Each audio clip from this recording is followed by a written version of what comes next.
bigode comunista. A gente não vai ver o vídeo inteiro, mas a gente vai ler os comentários, cara. Tá bizarro, tá bizarro. Bora ver isso daqui. Vai.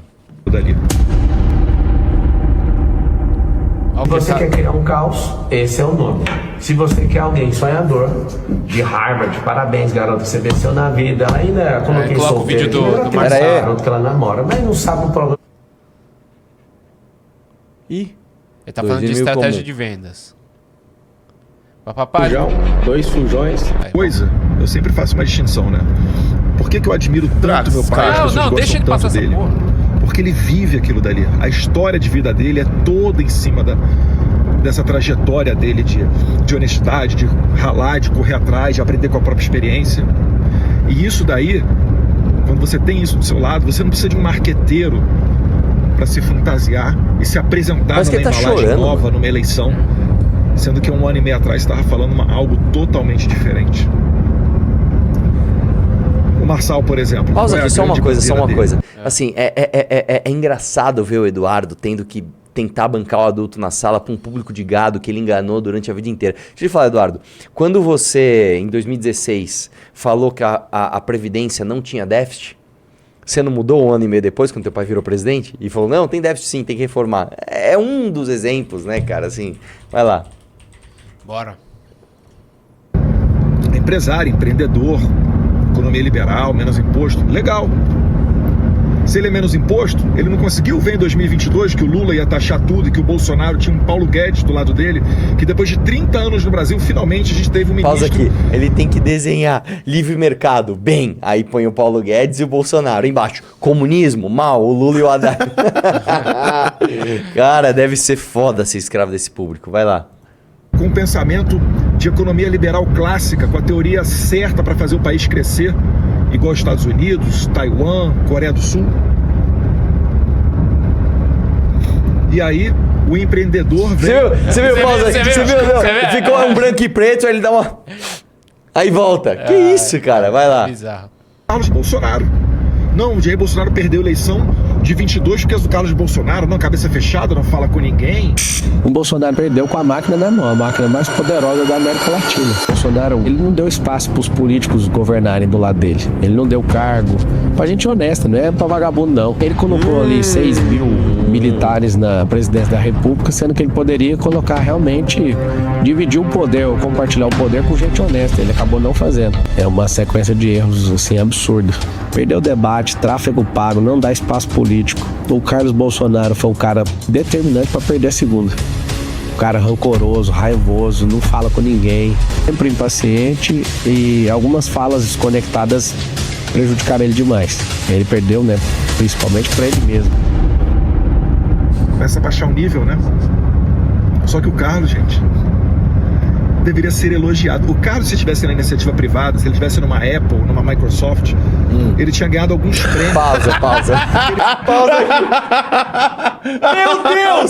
Meu Deus, imagina o Steve Jobs falando Who is this Brazilian talent? E ele, tipo, assim, ó, num canto. Comendo aquele macarrão dele ali, ó.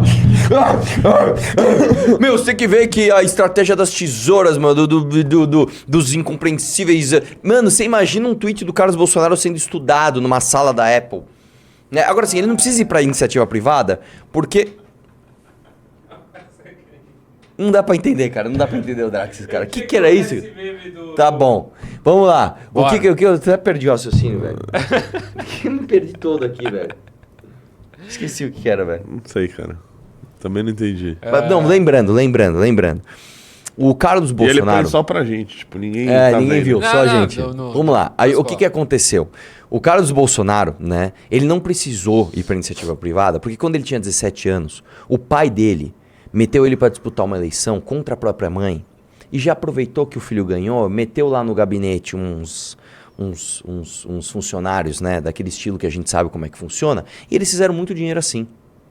Então é isso, cara. O Carlos Bolsonaro nunca precisou trabalhar de verdade. Vamos lá. Bora lá. Ele foi o primeiro cara a ter a visão, um visionário lá atrás, que criou a rede social do meu pai, a minha, a do Flávio, de toda a família. Hoje em dia é muito comum todo deputado, vereador e até candidato ter rede social, né? Aprenda com Carlos Bolsonaro. Ah, sim. Que em 2018 conseguiu sozinho de alguma maneira, fazer levar a mensagem do Jair Bolsonaro através das redes sociais e transformar o nosso pai nesse fenômeno que foi ignorado, mas foi eleito presidente da República. Era motivo para ter uma salva de palmas, mas não. O Marçal critica. Por quê? Porque ele tem que arranjar culpados, ele tem que dizer que ele é que é o cara. E a galera da direita, vamos ser sinceros, se emociona com facilidade. Olha lá, olha lá. Vocês podem estar certo, a gente pode estar errado. Eu acho que não. Conversando com o governador Tarcísio, conversando com o Jair Bolsonaro, o Nunes vai ter os defeitos dele? É claro que vai ter. Eu tenho os meus, o Jair Bolsonaro tem os deles. Às vezes a gente tem uns debates, lava uma roupa suja dentro de casa, saem algumas palavras não tão bacanas de serem ditas em público, mas é assim, é o normal. O que a gente falava muito durante o governo Bolsonaro? Você quer uma namorada ou você quer um presidente? Eu gosto muito disso. O mesmo vale pro Ricardo. Eles têm que fazer desenho pra galera entender. A gente sabe que ninguém está sujeito a ser incriticável, mas está muito claro. Você pode escolher. Ou é Ricardo Nunes ou é o Boulos. Se você quiser, se você for de fora de São Paulo, você pode até imaginar o seguinte exercício. O que você prefere em 2026, quando você estiver trabalhando para eleger senadores, presidente? Você prefere que o terceiro PIB do país esteja na mão do PSOL com Boulos e Lula? Ou pelo menos que tenha um canal de entrada, você consiga dialogar, falar com essa pessoa, ainda que não esteja no seu partido? Pausa aqui. Que é o caso do Ricardo. Cara, você vê que assim, o Marçal falando, o Boulos vai entrar aqui, eu que sou anti-Boulos. Aí o Eduardo Bolsonaro, não, anti-Boulos sou eu. Eles têm que trabalhar ainda dentro da simplicidade do público. Tipo assim, eu tenho que escolher entre o comunismo e o outro, então eu sou o outro. O outro não é o Marçal, o outro então é o Ricardo Nunes. Ah, entendi. Mas pera lá, aí a culpa não é dos caras, né? A culpa é das pessoas. Não, mas eu sempre falo, mas eu já tô nessa tese há muito tempo. Posso falar, sou fã desses caras, velho. Então, exato. Explorar as pessoas direitinho, caralho, velho. Meteu o desenhinho ali, velho. Ainda mais ele tá com esse... Ele tá meio doente, sei lá, tá com gripe. Parece que ele tá meio emocionado, meio chorando. Aí fudeu, velho. Vai lá. Bom, bora. Do Nunes. Além disso, vou soltar aqui alguns recortes que eu tive a oportunidade de conversar com o Ricardo Nunes, deixando ele falar. Falei, Ricardo Nunes, essa bandeira aqui é importante para nós. Ideologia de gênero, escola cívico-militar, aborto, etc. E aos pouquinhos a gente vai soltar aí para vocês. Tá bom? No mais, cada um é dono de si. Eu não sou dono da verdade. Nossa, que pagação de pedágio, olha. Tantas pessoas passem a dar crédito, ou tantas pessoas estejam agora comentando, né? Talvez de maneira não espontânea, a dar crédito a um cara que há um ano e pouco atrás tinha uma opinião totalmente diferente e não conseguia enxergar a diferença entre o bem e o mal. Só lembrando para vocês que o Ricardo Nunes fez até um vídeo com a dancinha lá a musiquinha, né? Vota, vota e confirma, 22 é Bolsonaro.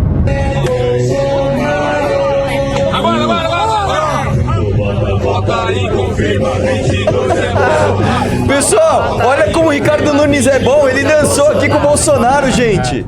Agora Pablo Marçal, vamos ver. A diferença que eu vejo do Lula e do Bolsonaro é a falta um dedo em um deles. Que legal. Pode ter todas as críticas com relação a ele, mas não faltou coragem e, principal, discernimento para saber se posicionar em 2022. Pausa aqui. Então quem ficou em... E o que você tem a dizer do Nicolas, hein, Eduardo Bolsonaro? Ele não tá tendo discernimento para se posicionar hoje. Ele tá em cima do muro, o isentão Nicolas, né? Dá play aí. Em cima do muro, não tem moral para falar agora de que pessoas condenadas à corrupção estão comandando estatais, que está tendo aumento de tributo para quanto é lado, que está difícil exercer atividade empresarial no Brasil e gerar empregos. Vamos saber tratar, né? Saber ter um mínimo de conhecimento antes da gente tomar os nossos posicionamentos. Um abraço, fiquem com Deus. Aí, cara, você vai ver os comentários no vídeo aqui, ó. Bora ver. Que coisa feia, Dá mas zoom o aí. Nunes achava que o Bolsonaro tinha lepra. Peraí. Tinha lepra. E agora quer o apoio dos patriotas. Nunes não. Que vergonha, Eduardo Bolsonaro. Que decepção. Olha a decepção. Olha como ele escreveu decepção. Que ao mesmo tempo que ele está decepcionado, ele está descendo, né? É uma decepção você defendendo o Cara, Nunes. você que não um entendeu. cara que se junta com traidores. É uma decepção. É. Você defendendo Nunes, um cara que se junta com traidores de seu pai. Não tem base não. Vocês vão se arrepender igual os traíras que já te decepcionaram. Nunes será o próximo traíra. Sou direita, não voto no Nunes porque não colocaram o Ricardo Alves. Desculpe aí, Eduardo, mas as falas de Pablo contra seu pai foram no começo e depois ele desistiu de sua campanha para apoiar o nosso capitão, caralho! E seu pai estava lado a lado com o Pablo durante a campanha em vários momentos. Sou carioca e te digo, se fosse para governador... Ele não desistiu, ele foi desistido, cara. Então, é que eu tô falando, não importa se o cara, ele muda de ideia amanhã. O importante é ele mudar de ideia. O lance é o seguinte, cara. Eu posso ser incoerente a minha vida inteira. O importante é que naquele momento eu tô falando o que você quer ouvir. É isso. Sim. Com essa atitude você Agora, quer rachar a direita e fazer a Eu esquerda quero crescer. trazer uma só discussão. Eu quero trazer uma discussão à baila, o Arthur Duval. Olha, sabe qual foi o grande erro dos bolsonaristas nesse lance todo? Foi não ter lançado um candidato próprio. Com certeza. Por eles terem se vendido Olha, ao Valdemar. sempre tem um papinho na eleição que é o papinho que é o seguinte: ah, mas o fulano de tal no segundo turno ele vai ter dificuldade. Meu, se você já tá fazendo uma discussão de segundo turno, você já tá errado.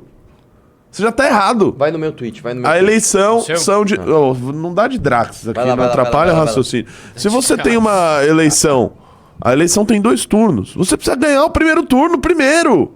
O segundo turno depois, aí vai ser uma briga de quem é mais rejeitado, quem não é, quem se sai melhor. É outra conversa. Eles não lançaram o Ricardo Salles dizendo que o Salles tinha uma rejeição alta, e é verdade, né? E que ele perderia pro Boulos. E aí, no final das contas, eles foram apoiar o Ricardo Nunes, que grande parte do eleitor bolsonarista não quer, e os caras estão indo votar no Paulo Marçal, que talvez vai gerar uma rejeição ainda maior que a do Salles. Eu acho que o Paulo Marçal já tem, e vai aumentar ainda, vai ter uma rejeição maior do que a do próprio Salles. E vou contar um bastidor aqui. Quando eu vi que eles não iam lançar o Ricardo Salles, eu comemorei. Que eu falei, ó lá, estão fazendo merda. Vai ter um vácuo na direita. E aí, tanto é que o Kim bateu mais de 10% nas pesquisas. Por quê? Porque as pessoas estavam procurando um candidato de direita. E o Pablo Marçal, por mais que ele não seja uma pessoa de direita, ele é só um pilantra, ele está nadando de braçada nesse vácuo. Enquanto o Nunes não... O Nunes está que nem o Aécio em 2014.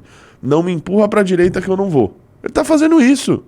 Então, assim, já se cagaram aí de não ter lançado um candidato próprio, qualquer um que seja, porque eles estão nessa situação ruim. E eles já erraram em São Paulo em 2020, mano. Sim. Coloca no meu Twitter, o último tweet que eu fiz. Em vez de postar o do Nicolas, mostra o que eu pus, que eu pus um outro. É que você me copiou, né? Vai lá, meu. Você me copiou, né? É que Olha você lá, me copiou. um recado aos isentões. Nicolas Ferreira faz o seguinte: uma pausa para um recado aos isentões que fizeram campanha pro voto nulo. O Brasil não é otário e lembra bem quem são vocês. O que está acontecendo hoje tem suas digitais. Aí desce aí. Nicolas Ferreira diz que não vai se envolver na disputa da Prefeitura de São Paulo e fala que os eleitores devem fazer a melhor escolha. Em relação à cidade de São Paulo, não pretendo me envolver, que os eleitores façam a melhor escolha nesse primeiro turno. E aí, tem gente falando o seguinte: mas Arthur, o que tem a ver um deputado federal de Minas, né, com relação à eleição da maior capital do Brasil? Sério que você vai meter essa, cara? Sério que a tua leitura política ela tá tão burra e tão rasa que você não consegue entender que o Pablo Marçal é mais do que um candidato a prefeito? Ele é um candidato ao protagonismo da direita. Você não entende isso? Você acha que os bolsonaristas estão brigando com o Ricardo Nunes só por causa de São Paulo? Ou porque eles sabem que em 2026 o Pablo Marçal vai vir com tudo? Assim, sério, gente? Sério? Desce aí, tem até um cara que me respondeu, eu respondi também. Foi esse daí mesmo, ó. Mas não são situações diferentes? Uma coisa é se posicionar para presidente, onde todos podem votar, e outra é opinar sobre uma prefeitura fora da sua região. Por que tanto ódio por esse cara? Ah, sim, não tem nada a ver com o Marçal estar tomando o protagonismo do mito, inclusive para 26. Leitura política tá em dia, amigão. Aí o outro falou o seguinte: me explica por que um cara de Minas Gerais tem que dar opinião de quem é a melhor opção para São Paulo. Guarde esse tweet e veremos em 26. É uma boa, porque veja só. Eu, por exemplo, em 2022, fui candidato a deputado estadual. Eu não precisava opinar, então, sobre a eleição presidencial. Faz igual melão. O Melão fazia o seguinte, ele só opinava sobre pautas Da de Lesp. aumento de custos de alguma coisa da Lesp. Olha como deu certo. O cara deu esse negócio de Bolsonaro, Lula, eu dou bivolvo. Eu sou deputado estadual. Tá bom. Olha aí que bacana que deu. Foi muito bem. Foi candidato a senador, né? Foi. Teve quantos votos? 1 milhão? Não, imagina, velho. Quanto ele teve? Cara, eu vou chutar aqui, mas eu acho que eu vou acertar. Cerca de 150 mil. Pesquisa aí. É isso, né? O Brasil tem que ser feito desse tipo de gente. Não gente com fibra que fala assim, eu quero ir pra lá. E foda-se, eu vou pra lá. Se for pra brigar, briga, eu tô indo pra lá. Não. Pra onde nós estamos indo, pessoal? Ah, eu sempre fui pra lá. Desde criancinha, agora mudou. Não, desde criancinha eu sempre quis ir pra lá. Aí começa, velho. Aí começa. A gente é isso. 1 ano e meio atrás, o Paulo Marçal tá falando que o Bolsonaro era igual ao Lula. Agora ele tá falando que o capitão foi o melhor presidente do Brasil. E as pessoas estão aí, brigando. É isso aí.